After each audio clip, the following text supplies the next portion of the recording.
On April 25th, 799, Pope Leo III was leading a procession honoring St. Mark in Rome, chanting prayers and responses with the crowd, a practice called the Greater Litanies.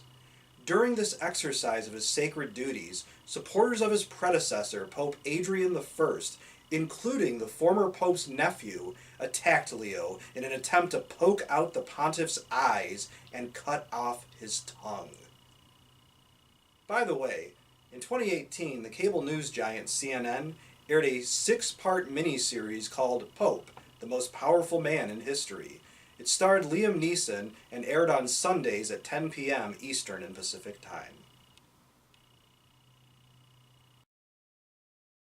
Although the ruffians succeeded in stabbing Leo's eyes and cutting his tongue, Leo managed to escape the mob and later recovered his sight and did not lose his tongue. The tongue and the gums are the fastest healing parts of the human body. Leo was helped to go north across the Alps to seek refuge with Charlemagne, the man Leo later crowned emperor of the Holy Roman Empire, much to the displeasure of the Byzantine branch of the Christian Church. The disagreements between the eastern and western branches of the Catholic Christian Church resulted in a schism or split in 1054, a rift that continues to this day despite some rapprochement. Charlemagne later came to Rome in 800 in support of Leo and his papacy, and a grateful Leo crowned Charlemagne emperor. Leo thus established a precedent that only the Pope could crown the emperor. When Charlemagne died in 814, Leo was left without his protector, but managed to keep a step ahead of those that would do him harm, and remained alive in an office while having a number of conspirators executed. Leo died not long afterwards in 816.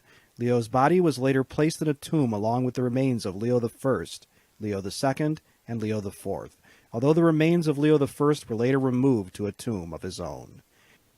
Leo III was born in Italy around 750 and died at the age of 66 in 816 after serving as pope for a 20-year reign.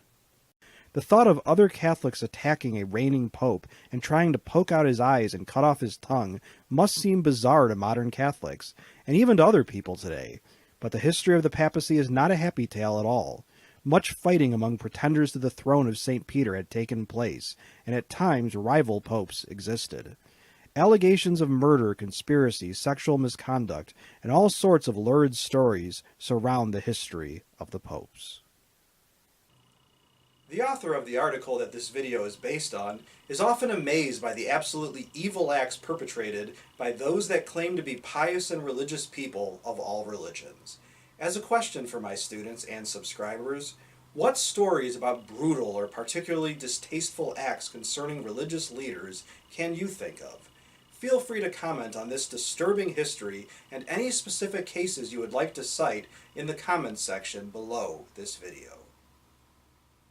If you like this video and would like to receive notification of new videos, please feel welcome to subscribe to History and Headlines and become one of our patrons. Your viewership is much appreciated.